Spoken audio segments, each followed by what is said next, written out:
গুন্ডা দমন আইন চালু গতকাল থেকে। আচ্ছা, এই গুন্ডা দমন আইন জানিয়ে বিরোধীরা বারবার অভিযোগ করে আসছেন যে এই গুন্ডা দমন আইন নাকি আসলে বিরোধীদের কণ্ঠরোধ করার জন্য। গুন্ডা আইন দমনে নাকি যাকে তাকে যতদিন খুশি আটকে রাখা যায়। সত্যি কি তাই? গুন্ডা দমন আইন নিয়ে যখন বিরোধীরা এসব বলছেন, তখন একবার চট করে দেখে নেওয়া যাক বিশেষজ্ঞরা কি বলছেন, কি আছে এই আইনে। কাল থেকে চালু হয়েছে গুন্ডা দমন আইন, কিন্তু বিরোধীরা রেড়ে করে উঠছে। তারা বলছে আসলে বিরোধীদের কণ্ঠ রুদ্ধ করতেই, বিরোধীদের সমালোচনা বন্ধ করতেই এই গুন্ডা দমন আইন। যে কোনো কাউকে কি গুন্ডা তকমা দেওয়া যাবে? অত সহজ নয়। যে কোনো কাউকে 1 বছরের জন্য বিনা বিচারে জেলে রাখা যাবে? অত সহজ নয়। যারা গুন্ডা তকমা পাবে তারা সমাজ বিরোধী, তারা দুষ্কৃতী, তারা তোলাবাজ, তারা কাটমানিখোর। রাজনৈতিক উদ্দেশ্যে আইনের অপব্যবহার হবে।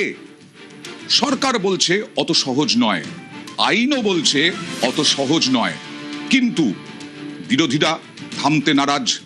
বিরোধীরা সমালোচনা করছে, বিরোধীরা আশঙ্কা প্রকাশ করছে। যেমন ধরুন সিপিআইএম এবং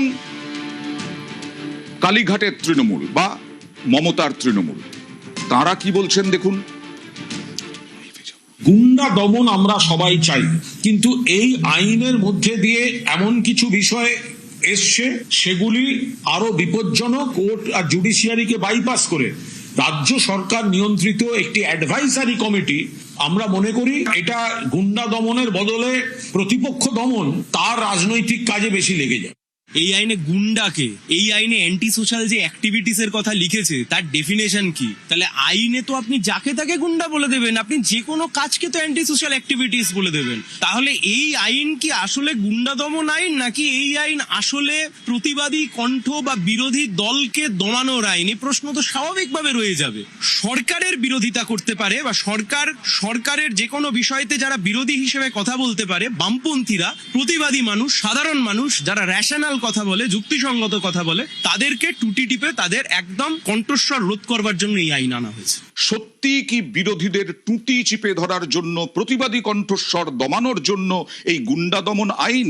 অতনু, বিশেষজ্ঞদের মতে এই আইন আক্ষরিক অর্থে সমাজ বিরোধীদের ধরার জন্য আইন, যারা গুন্ডামি করে তাদের ধরার জন্য আইন।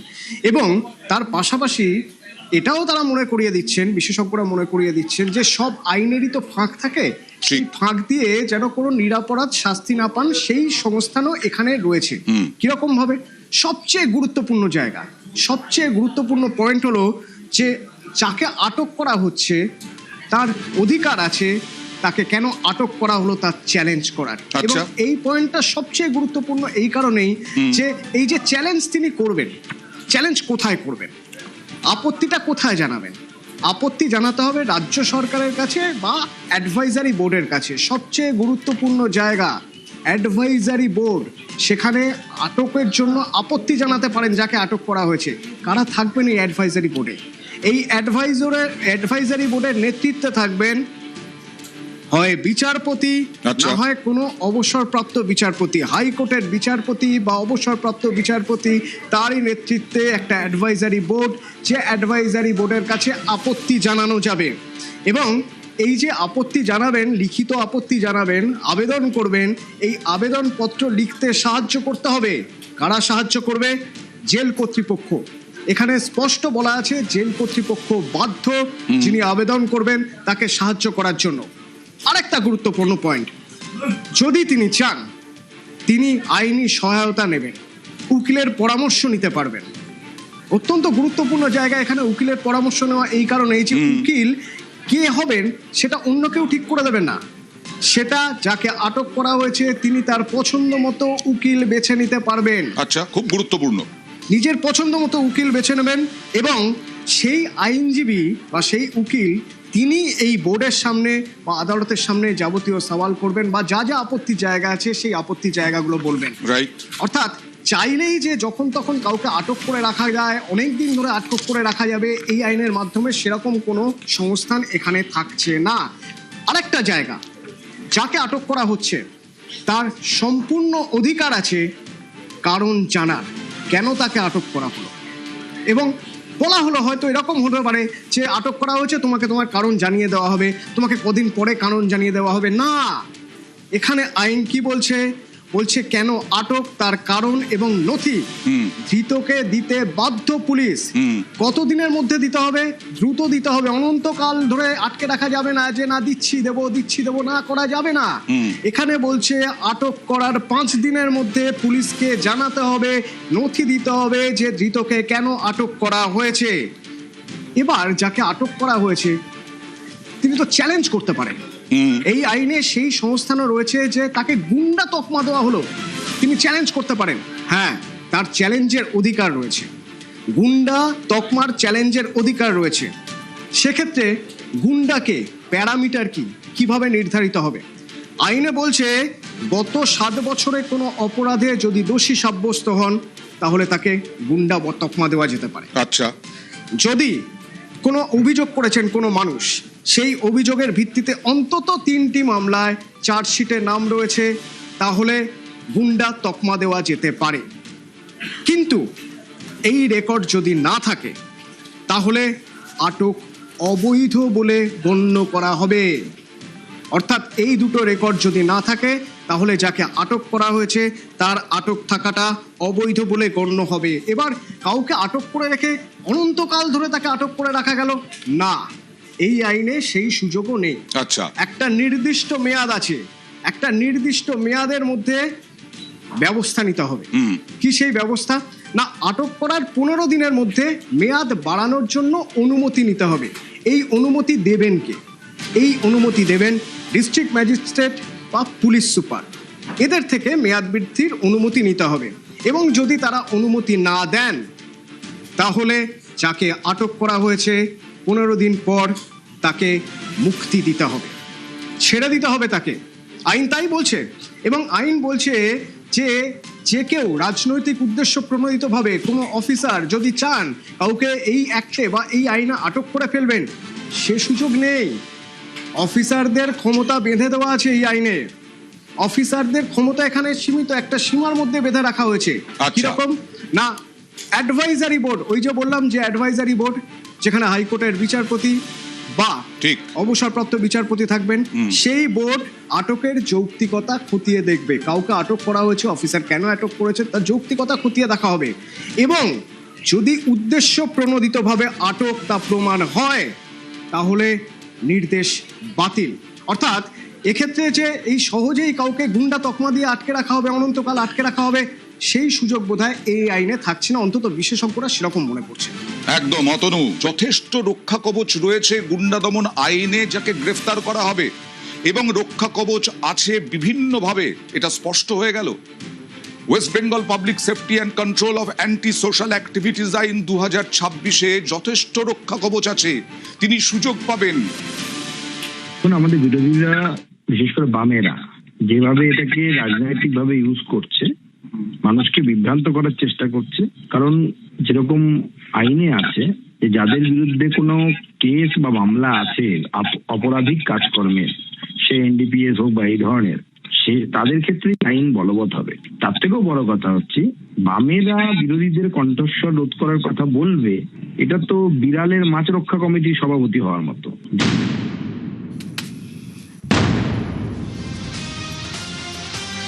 এক পেড় মাকে নাও, অর্থাৎ অরণ্য সপ্তাহ পালন এবং মায়ের জন্য, দেশমাতৃকার জন্য একটা গাছ লাগানো, এই হলো কর্মসূচির থিম।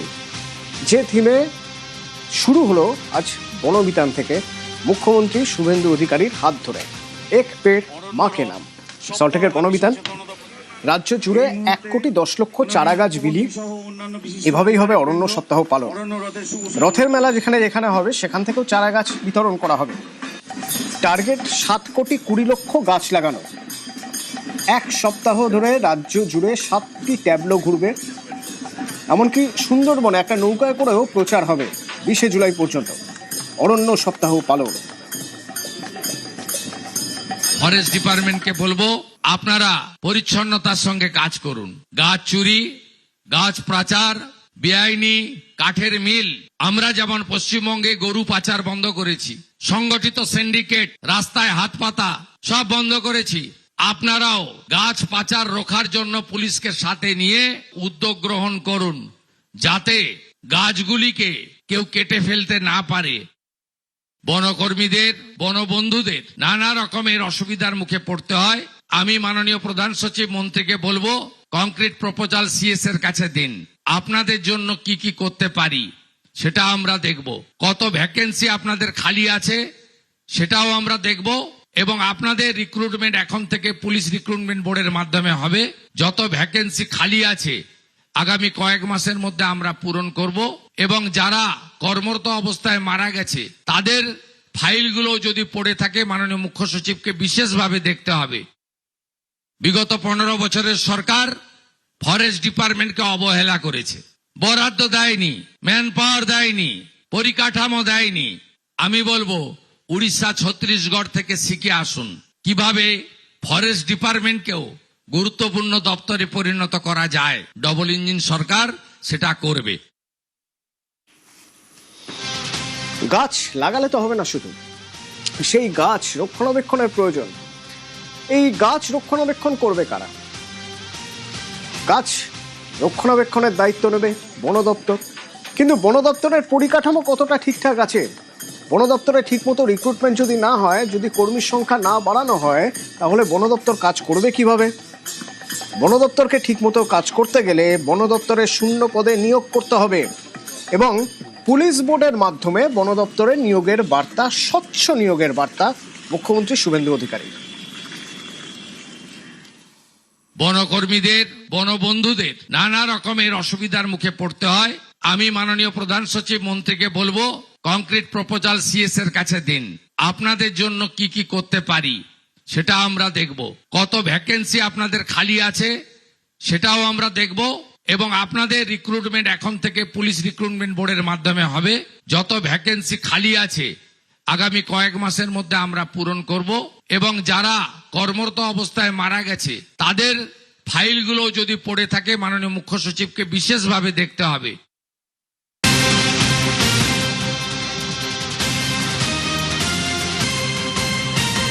এবং এর পাশাপাশি মুখ্যমন্ত্রী শুভেন্দু অধিকারী তোপ দাগলেন বিগত তৃণমূল সরকারের দিকে, কেননা অরণ্য ধ্বংস করেছে। গত 15 বছরে অরণ্য ধ্বংস করা হয়ে গেছে, সব ধ্বংস করা হয়েছে। তরাই, ডুয়ার্স সব ধ্বংস করে দিয়েছে। জলদাপাড়া নিয়ে উদ্বিগ্ন, তরাই ডুয়ার্স নিয়ে উদ্বিগ্ন মুখ্যমন্ত্রী।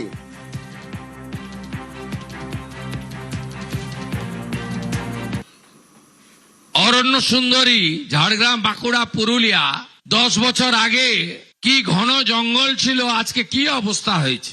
হাসিমারা যাওয়ার পথে তরাই ডুয়ার্সের অবস্থা দেখলে, চালসার অবস্থা, জলদাপাড়ার অবস্থা দেখলে কষ্ট হয়।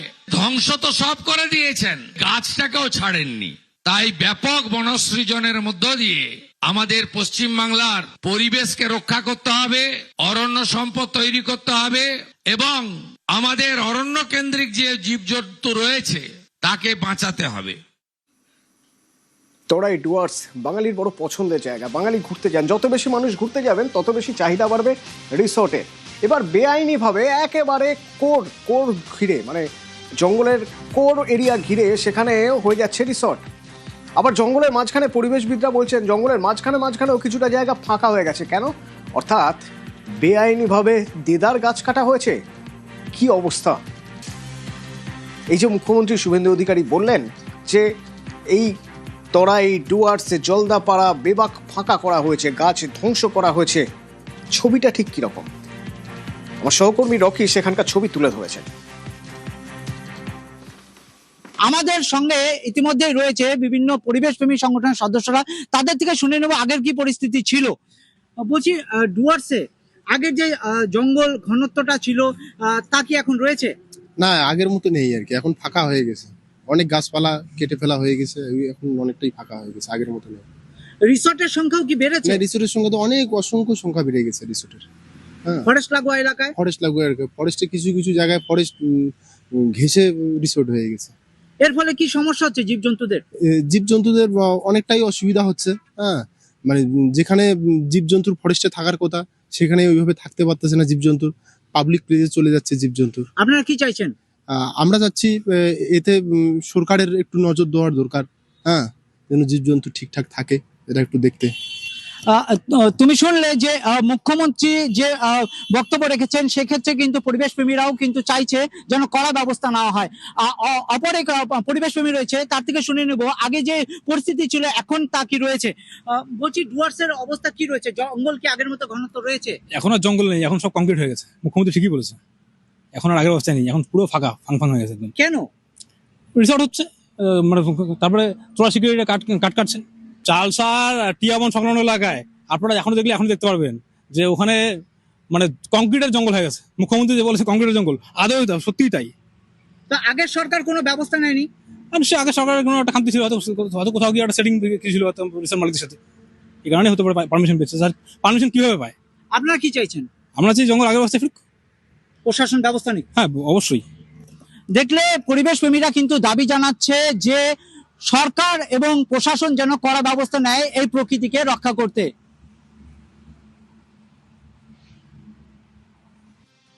এখন তো আর আগের মতো নেই, আগে যেরকম ঘনত্ব ছিল এখন আর ওই এরকম নেই, ঘনত্ব ফাঁকা হয়ে গেছে। গাছ ফাছ কিছু কাটাকাটি হয়েছে, এখন জানি না এটা বৈধভাবে কি অবৈধভাবে। আগে যেরকম ফরেস্টে যেরকম গাছ ছিল এখন ওই গাছ নাই এতটা, হ্যাঁ, না থাকার কারণে জীবজন্তুর অনেকটা অসুবিধা হচ্ছে, অনেক সময় বাইরে বের হয়ে যাচ্ছে। আমরা চাচ্ছি যে এটার জন্য সরকার সঠিক পদক্ষেপ নেয়।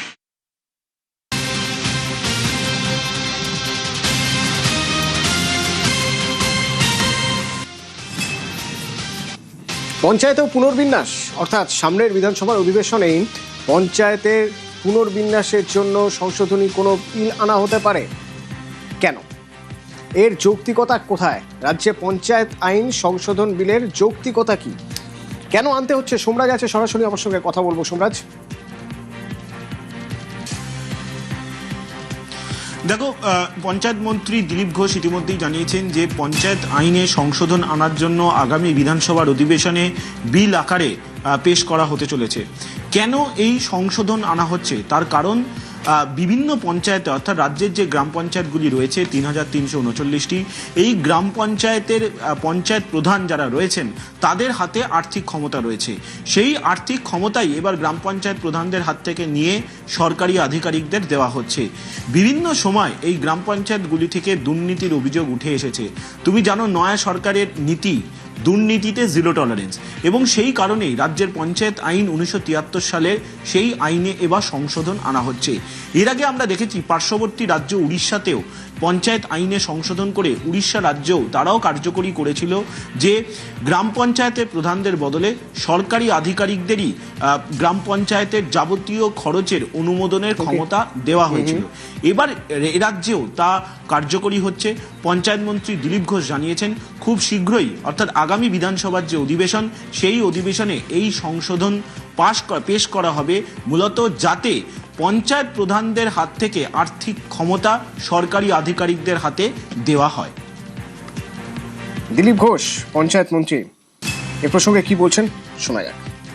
ইচ্ছাকৃতভাবে অসহযোগ করা হচ্ছে সরকারকে বদনাম করার জন্য। সেজন্য এই সেশনে আমরা বিল আনবো, প্রধানদের হাত থেকে আর্থিক যে ক্ষমতা সই করা সেটা কেড়ে নিয়ে আমরা সেক্রেটারিদেরকে দেবো, যেটা অন্যান্য রাজ্য হয়। পশ্চিমবাংলায় কেবল প্রধানদের হাতে দেওয়া হয়েছে বলে এত দুর্নীতি, এত হিংসা হয়, সেই জন্য সেটাকে আমরা এবারে বিল নিয়ে এসে সেই ক্ষমতা তাদের কাছ থেকে কেড়ে নেব। এই যেন একরকম নিউজ 18 বাংলার খবরে শিলমোহর, কারণ নিউজ 18 বাংলায় প্রথম এই খবর দেখিয়েছিল যে পঞ্চায়েত প্রধানদের হাতে আর ক্ষমতা নয়। জব কার্ডে টাকা পেয়েছেন? না, দেয় না আমাদের, নেতারা খেয়ে নিয়েছে। জব কার্ড আমি পাইনি 5 বছর 6 বছর তারপরে জব কার্ডটা দিয়েছে, টাকা কোনোদিন পাই না। আমরা টাকা পাইনি। আমাদের 18,000-এর মধ্যে 4,000 টাকা দিয়েছে, বাদ বাকি টাকা বাকি আছে। পঞ্চায়েতে গেছি, ব্যাংকে গেছি, টাকা ঢুকলেই দিব, তাই বলে দেয়নি। মহাত্মা গান্ধী বলেছিলেন, প্রকৃত ভারত গ্রামে থাকে। গ্রামের অর্থনীতিকে সচল রাখতেই শুরু হয়েছিল পঞ্চায়েতি রাজ। ত্রিস্তরীয় পঞ্চায়েত ব্যবস্থা, তৃণমূল জামানায় এই পঞ্চায়েতের কাজে পাহাড় প্রমাণ দুর্নীতির অভিযোগ উঠেছে। 100 দিনের কাজ থেকে উন্নয়নের টেন্ডার, রাস্তার পিচ, সবকিছুতেই দুর্নীতির অভিযোগ। পালাবদলের বাংলায় পঞ্চায়েতকে দুর্নীতিমুক্ত করতে এবার নয়া পদক্ষেপ মুখ্যমন্ত্রী শুভেন্দু অধিকারী সরকারের।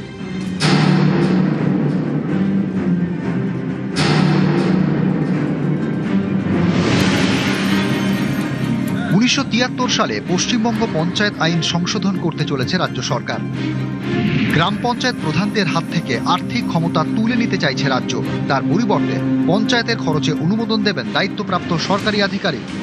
প্রতিটি পঞ্চায়েতে একজন করে এক্সিকিউটিভ অ্যাসিস্ট্যান্ট থাকেন। সংশোধনী পাশ হলে তাঁর হাতেই যাবে পঞ্চায়েতের আর্থিক ক্ষমতা। তৃণমূল জমানায় পঞ্চায়েতে বেলাগাম দুর্নীতির অভিযোগ উঠেছে। গ্রামবাসীদের ক্ষোভের মুখে পড়তে হয়েছে একের পর এক নেতাকে। অনেকে বলেন গ্রামের এই ক্ষোভই আছড়ে পড়েছে ইভিএমে। গ্রাম বাংলায় ভরাডুবি হয়েছে তৃণমূলের। অর্থ নিয়ে অনর্থ। পঞ্চায়েতে এবার এই অর্থ আর রাজনীতিকদের হাতে রাখতে চায় না সরকার।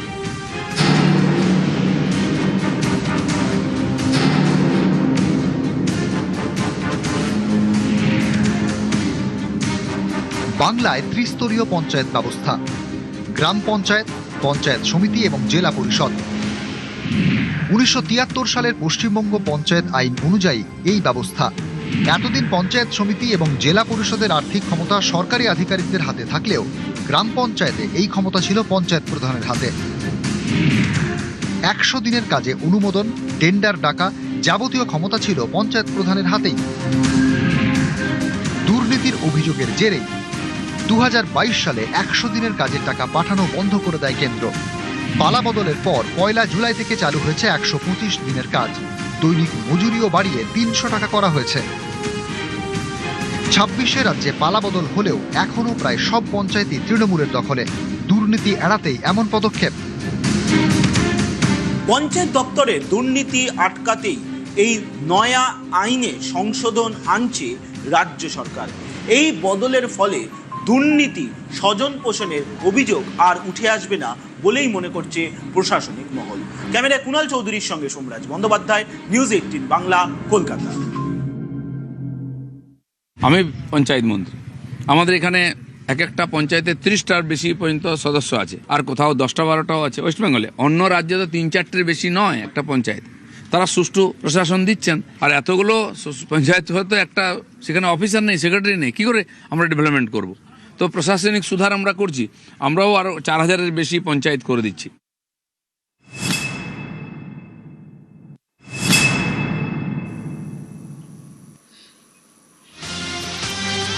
পঞ্চায়েতে পুনর্বিন্যাস যখন হবে, বিল আনা হবে, তারপরে সংশোধনী বিল আনা হবে, হওয়ার পরে হবে, ঠিক আছে, কিন্তু তার আগে এখন কি হবে? এই যে পঞ্চায়েত পরিষেবার জন্য যে কাজগুলো দরকার বা যে কাজগুলো করার দরকার, যে পরিমাণ টাকার দরকার, ধরুন 125 দিনের কাজ, এই 125 দিনের কাজের টাকা তো অ্যালার্ট হয়ে বসে রয়েছে কেন্দ্র থেকে, কিন্তু কাজ তো করা যাচ্ছে না। কারণ যারা পঞ্চায়েত প্রধান বা পঞ্চায়েত সদস্য তোলাবাজি কাটমানিতে এতদিন যুক্ত ছিলেন, তারা আর কেউ ভয়ে আসছেন না পঞ্চায়েত অফিসে, নিরুদ্দেশ হয়ে আছেন। যদি দেখলেই কেউ ডিম ছোড়ে, তাহলে এবার হবেটা কি? সোমরাজ আছে আমার সঙ্গে। সোমরাজ, তারা তো পঞ্চায়েত প্রধান যারা, তারা তো নিরুদ্দেশ বেশ কিছু জায়গায়। তাহলে এই 125 দিনের কাজের টাকা এসে পড়ে রয়েছে, অথচ কাজ করা যাচ্ছে না, তাহলে হবেটা কি? দেখো, এটাই সব থেকে এখন উদ্বেগের বিষয় পঞ্চায়েত দপ্তরের কাছে। তার কারণ রাজ্যে বর্তমানে গ্রাম পঞ্চায়েত রয়েছে 3339টি। তার মধ্যে দেখা যাচ্ছে প্রায় 2900টির কাছাকাছি গ্রাম পঞ্চায়েতে এখনো পর্যন্ত 125 দিনের কাজ শুরু করা যায়নি। কেন শুরু করা যায়নি তার কারণ হিসেবে দেখা যাচ্ছে এই গ্রাম পঞ্চায়েতগুলিতে গ্রাম পঞ্চায়েতের প্রধানরা বা উপপ্রধানরা, তাদেরকে খুঁজেই পাওয়া যাচ্ছে না। তারা কার্যত নিরুদ্দেশ। বিভিন্ন সময় বিডিওদের মাধ্যমে, এসডিওদের মাধ্যমে গ্রাম পঞ্চায়েতের প্রধান উপপ্রধানদের কাছে বার্তা পাঠানো হলেও তারা কাজে যোগ দিচ্ছেন না। আর এই কাজে যোগ না দেওয়ার দরুন যেটা সমস্যা হচ্ছে, যারা জব কার্ড হোল্ডার, গোটা রাজ্য জুড়ে এখনো পর্যন্ত জব কার্ড হোল্ডার রয়েছে 2,61,00,000 শ্রমিক। এই জব কার্ড হোল্ডাররা তারা কাজ পাচ্ছেন না। যেটা পরিসংখ্যান হিসাবে দেখা যাচ্ছে যে দার্জিলিং, কালিম্পং, অন্যদিকে দেখা যাচ্ছে উত্তর 24 পরগনা, দক্ষিণ 24 পরগনা, মুর্শিদাবাদের মতো জেলাগুলিতে একাধিক গ্রাম পঞ্চায়েতে এখনো পর্যন্ত 125 দিনের কাজ শুরু করা যায়নি। আর এটাও দেখা যাচ্ছে এই গ্রাম পঞ্চায়েতগুলি তৃণমূল কংগ্রেসের দখলেই রয়েছে। যদিও এক্ষেত্রে পঞ্চায়েত মন্ত্রী দিলীপ ঘোষ সরাসরি অভিযোগ করছেন যে উদ্দেশ্য প্রণোদিতভাবে সরকারকে কালিমালিপ্ত করার জন্যই এই 125 দিনের কাজ শুরু করার জন্য গ্রাম পঞ্চায়েত প্রধানরা তারা গ্রাম পঞ্চায়েতের অফিসে আসছে পাচ্ছেন না, সেই কারণে কাজ শুরু করা যাচ্ছে না। যদিও পঞ্চায়েত দপ্তরের আধিকারিকরা আশা করছেন আগামী সপ্তাহের মধ্যেই এই ছবি কিছুটা হলেও বদলাতে পারে। অ্যাসেসমেন্ট করলাম উত্তর কন্যাতে কেবলমাত্র এনবিডিডি উত্তরবঙ্গ উন্নয়ন দপ্তরের কাজ ছাড়া অন্যান্য দপ্তরের কাজের জন্য না আছে আধিকারিক, না আছে পরিষেবা। 80% গ্রাম পঞ্চায়েত, পঞ্চায়েত সমিতি, জেলা পরিষদ, পুরসভা পালিয়ে বেড়াচ্ছেন, অফিস করছেন না। কোনো কাজ কোনো ব্যক্তির জন্য, কোনো রাজনৈতিক লোক বা জনপ্রতিনিধির জন্য আটকে থাকা উচিত নয়। ভারতীয় জনতা পার্টির সরকার উত্তরবঙ্গ উন্নয়ন দপ্তরের বাজেট ডবল করেছে। যেভাবে পঞ্চায়েত, জেলা পরিষদ, জিটিএ, কর্পোরেশন, পুরসভা তারা অচল হয়ে আছে, সেক্ষেত্রে আমরা নির্দেশ দিয়েছি পলাতক পঞ্চায়েত প্রধান, জেলা পরিষদ এদেরকে শোকজ করতে। এরা যদি অবিলম্বে নিয়ম মেনে আধিকারিকদের সঙ্গে সহযোগিতা না করেন, যে ব্যবস্থা আইনে বলা আছে সেই ব্যবস্থা নিয়ে দ্রুত ফান্ড খরচ করতে হবে, ডিপিআর জমা দিতে হবে, টেন্ডার প্রসেস চালু করতে হবে। পৌরসভা, কর্পোরেশন, পঞ্চায়েত চুরি চামারি যারা করেছেন তানায় গিয়ে আত্মসমর্পণ করুন। যেতে পাচ্ছেন না, কাটমানির টাকা ফেরত দেওয়ার ভয়ে প্রয়োজন হলে পদত্যাগ করে দিন, পাবলিক ফেস করতে পারছেন না। কিন্তু এই ধরনের নিরুদ্দেশ হয়ে যাবেন না। পঞ্চায়েত প্রধানরা কাজের মধ্যে নাই, এসবের জন্য গ্রামসভা, বৈঠক, রেজুলেশন এই প্রক্রিয়া শুরু হচ্ছে না। দ্বিতীয়, কর্মচারী নাই, কর্মচারীদের প্রশিক্ষণ নাই, নতুন প্রজেক্ট। আর সবচেয়ে বড় সমস্যা যে সব প্রজেক্ট একসঙ্গে শুরু হয়ে গেছে। আবাস যোজনা, সড়ক যোজনা, জিরামজি, অন্নপূর্ণা, সবার সার্ভে একসঙ্গে চলছে। কর্মী কম, সব কাজ করে উঠতে পারছে না, সেটা আমাদের গতিটা কম। আমরা বলেছি, এক তো বৃষ্টি চলছে, কাজ করার জায়গাও নেই, জল জমে গেছে, সব মিলিয়ে আমাদের গতি স্লো আছে।